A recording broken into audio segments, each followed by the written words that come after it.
Hello friends, ஐ ஆம் teacher Vasan. இன்னைக்கு ஒரு சின்ன கான்வர்சேஷன் பார்க்கலாம். சுரேஷ் அப்படின்றவர் தன்னுடைய நண்பரை ரொம்ப நாள் கழிச்சு பார்க்குறாரு போல ரோட்ல.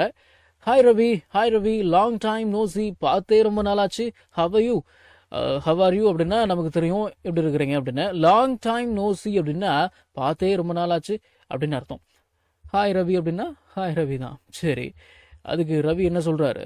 I am good Suresh. I am good அப்படின்னாலும் ஐ எம் ஃபைன் அப்படின்னாலும் நான் நல்லா இருக்கிறேன் அப்படின்னு அர்த்தம். I am good Suresh. Actually, I was out of station for a week. I was out of station அப்படின்னா என்னங்க அர்த்தம்? I was out of station அப்படின்னா நான் ஊர்ல இல்லை அப்படின்னு அர்த்தம். நான் ஊர்ல இல்லாம இருந்தேன். For a week.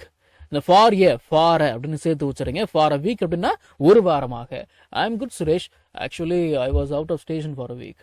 நான் நல்லா இருக்கேன் சுரேஷ். உண்மையா சொல்ல போனா ஆக்சுவலி நான் ஒரு வாரமா ஊர்ல இல்லை அப்படின்னு சொல்றாரு. சுரேஷ் அதுக்கு இஸ் இட்? அப்படியா? Did you go அப்படின்னா நீ சென்றாயா, நீங்கள் சென்றீர்களா, to your native place, உங்கள் சொந்த ஊரிற்கு. Is it? Did you go to your native place? அப்படியா, சொந்த ஊருக்கு போயிருந்தீங்களா? அதுக்கு ரவி சொல்றாரு, எஸ் ஆமாங்க, மை சிஸ்டர்ஸ் அப்படின்னா சிஸ்டரோட. சரிங்களா?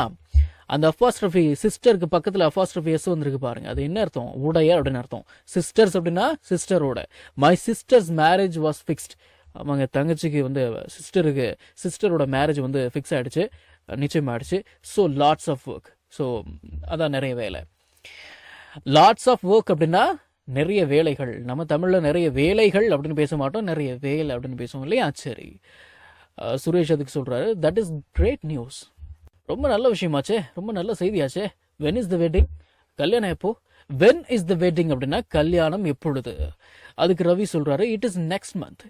எது இட்டுங்கிறது எதை குறிக்குது? கல்யாணத்தை குறிக்குது. இட் இஸ் நெக்ஸ்ட் மந்த் அப்படின்னா அடுத்த மாசம் கல்யாணம். I will definitely send you the invitation. தினசரி பயன்படுத்தப்படும் 1000 இங்கிலீஷ் வாக்கியங்கள் தமிழ் அர்த்தத்துடன் ஒரே பிடிஎஃப்ல வெறும் 199 ரூபாய் மட்டுமே. இது புக் இல்ல பிடிஎஃப் ஃபைல். ஃப்ரீ டைம்ல பிடிஎஃப் ஓபன் பண்ணி போன்லயே லேர்ன் பண்ணிக்கலாம். நீங்க பணம் அனுப்பிய உடனே வாட்ஸ்அப் மூலமா பிடிஎஃப் உடனடியா வாங்கிக்கலாம். ஐ வில் சென்ட் யூ அப்படின்னா நான் உனக்கு அனுப்புவேன், நான் உனக்கு அனுப்புறேன். I will definitely send you அப்படின்னா நான் உனக்கு கண்டிப்பா அனுப்புவேன், நான் உனக்கு கண்டிப்பா அனுப்புறேன். என்னத்த? த இன்விடேஷன் அப்படின்னா பத்திரிக்கைய.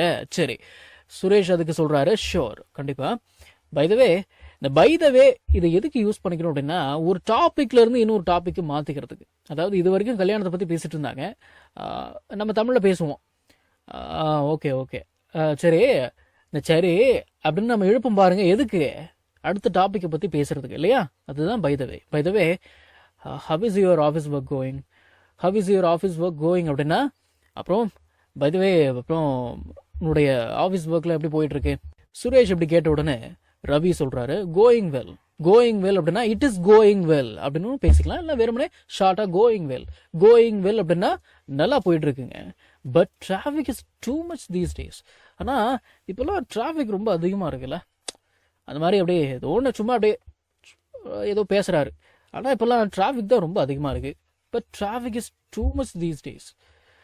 அது எப்போ தான் இல்லாமல் இருந்துச்சு. சரி, அதுக்கு சுரேஷ் சொல்கிறாரு, கரெக்ட், சரியா சொன்னீங்க. ஓகே ரவி, சரி Ravi, I have to buy அப்படின்னா நான் வாங்கணும். என்னத்த? வெஜிடபிள்ஸ், காய்கறிகளை. லெட் அஸ் இதோட ஷார்ட் ஃபார்ம் தான் லெட்ஸ் டாக் அப்படின்னா நம்ம பேசலாம். லேட்டர் அப்படின்னா பிறகு. Okay Ravi, I have to buy vegetables, let's talk later.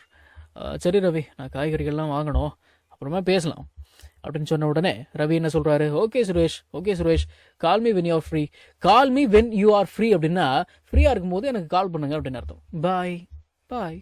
நம்ம தமிழ்ல பேசக்கூடிய அன்றாட வாக்கியங்களை இங்கிலீஷ்ல எப்படி பேசலாம்னு சொல்லி ஒரு 1000க்கும் மேற்பட்ட ஆங்கில வாக்கியங்களை தமிழ்ல மொழிபெயர்த்து ஒரு 5 பிடிஎஃப் நான் ரெடி பண்ணி வச்சிருக்கேங்க. ஒரு பிடிஎஃப் பிரைஸ் பாத்தீங்கன்னா 50 ருபீஸ். ஆனா இந்த 5 பிடிஎஃபையும் நீங்க 250 ரூபாய் கொடுத்து வாங்க தேவையில்லை. ஜஸ்ட் 199 ருபீஸ் பே பண்ணி நீங்க வாங்கிக்கலாம். இந்த பிடிஎஃப்ஸ்ல இருக்கக்கூடிய 1000 வாக்கியங்களும் பேசக்கூடிய வாக்கியங்கள் தானே தவிர இந்த சென்டென்ஸ் கொடுத்து வச்சிருக்காங்களே இதை நான் எங்க பேச போறேன் அப்படின்ற ஃபீலே உங்களுக்கு வராது. இதை நீங்க பிடிஎஃப் ஃபார்மேட்ல வாங்கிக்கிறதால உங்களுடைய ஃப்ரீ டைம்ல பிடிஎஃப் ஓபன் பண்ணி போன்லயே லேர்ன் பண்ணிக்கலாம். நீங்க பணம் அனுப்பின உடனே வாட்ஸ்அப் மூலமா உங்களுக்கு 5 பிடிஎஃபையும் அனுப்பிடுவேன். So what are you guys waiting for? ஸ்கிரீன்ல தெரியுற நம்பருக்கு இப்பவே வாட்ஸ்அப் பண்ணுங்க, இல்லனா கால் பண்ணுங்க.